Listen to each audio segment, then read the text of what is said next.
रहीम अस्सलाम वालेकुम स्टूडेंट्स। पिछले लेक्चर में हमने 10 बायोलॉजी का लेक्चर नंबर फर्स्ट डिस्कस किया था कि हमारे पास गैसियस एक्सचेंज क्या है, ब्रीथिंग क्या है और इसके अलावा रेस्पिरेशन प्रोसेस क्या है। ये हमने डिटेल में डिस्कस किया था। आज हम लेक्चर नंबर 2 में बताएंगे आपको कि गैसियस एक्सचेंज इन प्लांट्स किस तरह होती हैं।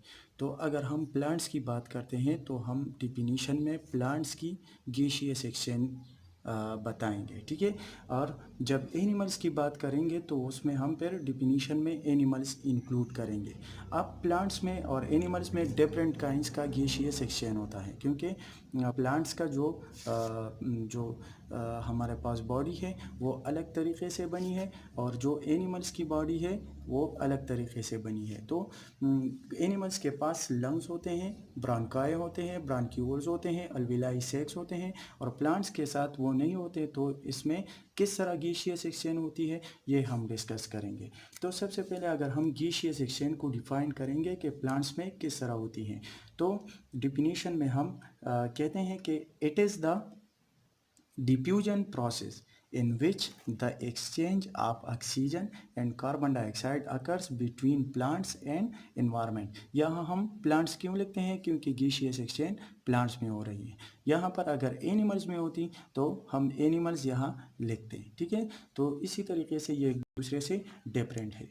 अच्छा, तो it is a diffusion process in which the exchange mean तबादला होना है, ठीक है। आप oxygen and carbon dioxide occurs between plants and environment through stomata and lenticels, ठीक है। अब स्टोमेटा एंड लेंटिसल्स, अगर प्लांट्स की बात हो रही है तो स्टोमेटा और लेंटिसल्स, अगर एनिमल्स की बात होती है तो फिर हम लंग्स और एनवायरनमेंट डिस्कस करेंगे। लंग्स मीन्स इसमें हमारे पास नोज आते हैं, ट्रेकिया आती है, ब्रोंकाई है, ब्रांक्यूल्स है, अल्वेलाई सैक्स है। उसी तरीके से यहाँ पर सिंपल स्टोमेटा एंड लेंटिसल्स के ज़रिए होती है। अब हम डिस्कस करते हैं कि स्टोमेटा और लेंटिसल्स क्या चीज़ है। तो हमने बता दिया कि प्लांट्स में ऑक्सीजन और कार्बन डाइऑक्साइड जब एंटर होता है या इससे आउट होता है एनवायरनमेंट में तो उसको हम गैसियस एक्सचेंज कहते हैं। ये हमारे पास एक प्लांट बॉडी है, ठीक है। आप देख रहे हैं ये इसके लीव्स हैं, ये लीव्स है। इस लीव्स के सरफेस पर छोटे छोटे स्टोमेटास होते हैं। अगर मैं आपको बता दूं छोटे छोटे स्टोमेटा होते हैं।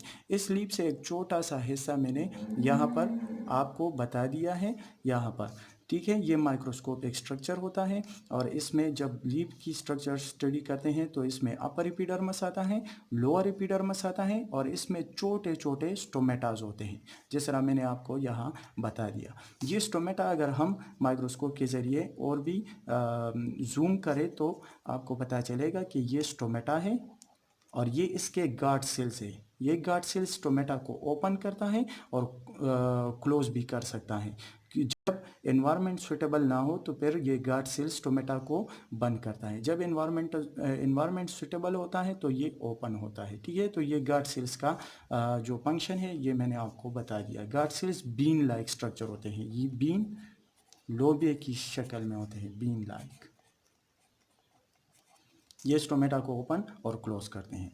अब मैंने आपको बता दिया स्टोमेटा क्या करता है। स्टोमेटा कार्बन डाइऑक्साइड को एंटर करता है प्लांट्स में और ऑक्सीजन को एनवायरनमेंट में छोड़ देता है। जिस तरह हम बताते हैं कि प्लांट्स हमें ऑक्सीजन देता है तो ये ऑक्सीजन को एनवायरनमेंट में देता है और कार्बन डाइऑक्साइड को एब्जॉर्ब करते हैं ताकि अपने लिए खुराक बना सके कार्बन डाइऑक्साइड से, ठीक है।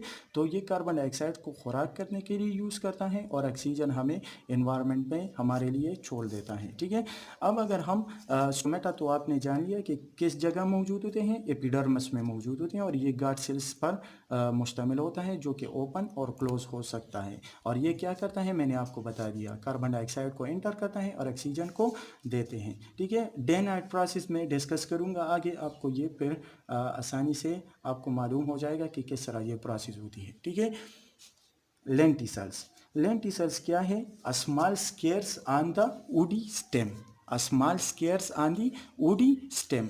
आपने हायर प्लांट्स देखे हैं, हायर प्लांट्स में स्टोमेटा भी होता है लीव्स में, लेकिन उसके साथ जो बॉडी होती है इसकी स्टेम होती है जो कि वुडी होता है, ठीक है। तो उसमें छोटे छोटे स्केयर्स होते हैं, स्केयर्स सुराख होते हैं, ठीक है, ज़ख़म होते हैं, उसको हम लेंटिसल्स कहते हैं, ठीक है।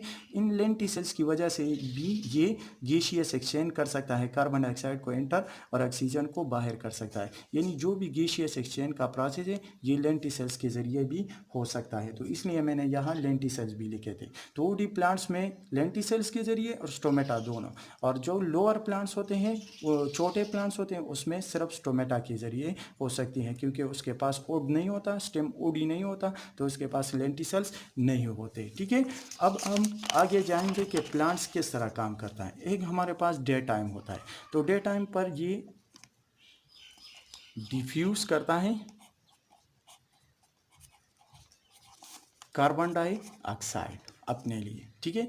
और ये ही कार्बन डाइऑक्साइड हमारे पास प्लांट्स के साथ वाटर के साथ H2O के साथ मिलता है, ठीक है। और ये हमें प्लांट्स में क्या बनाते हैं, ये ग्लूकोज बनाता है। इसको फिर मैं आगे डिटेल के साथ डिस्कस करूंगा कि फोटोसिंथेसिस प्रोसेस होती है, ठीक है। जिस तरह मैंने यहाँ आपको बताया कि जब ये कार्बन डाइऑक्साइड एंटर होता है तो मेसोफिल सेल्स में जाते हैं, यहाँ पर आ जाता है, और यहाँ पर ये फोटोसिंथेसिस करती है। तो ये फोटोसिंथेसिस प्रोसेस किस तरह होती है, मैंने आपको बताया। कार्बन डाइऑक्साइड मेसोफिल सेल्स में आ गया, यहाँ जाइलम के जरिए वाटर आएगा, और यही वाटर, कार्बन डाइऑक्साइड और वाटर ये ग्लूकोज बनाएगा मेसोफिल सेल्स में, ठीक है, मेसोफिल सेल्स में।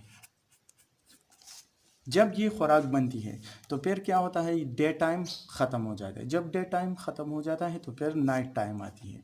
नाइट टाइम में प्लांट का जो प्रोसेस है ये उल्टा होता है।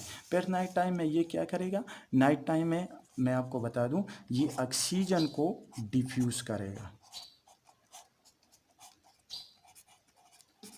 और यही ग्लूकोज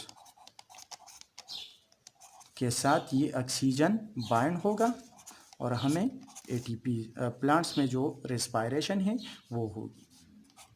रेस्पायरेशन में ये ग्लूकोज पर ब्रेक डाउन होगी, और हाँ, यहाँ पर हमें एटीपीज मिलेंगे, एनर्जी मिलेगी, ठीक है। यही एटीपीज पर प्लांट्स अपने लिए यूज़ करते हैं, अपने रिप्रोडक्शन के लिए, अपने ग्रोथ के लिए, एटसेट्रा के लिए यही यूज़ करते हैं। अच्छा, तो अगर मैं आपको बता दूं कि रेस्पायरेशन कहाँ पर होती है। रेस्पायरेशन डे टाइम भी होता है, प्लांट टाइम भी हो सकती है।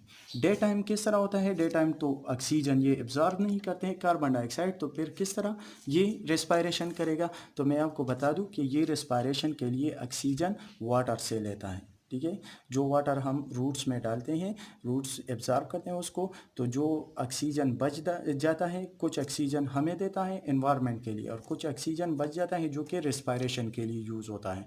लेकिन नाइट टाइम में ऑक्सीजन एब्जॉर्ब होता है, तो नाइट टाइम के लिए वाटर की ऑक्सीजन की ज़रूरत नहीं होती। डे टाइम ये वाटर से ऑक्सीजन लेगा, तो रेस्पायरेशन दोनों टाइम होता है, ठीक है।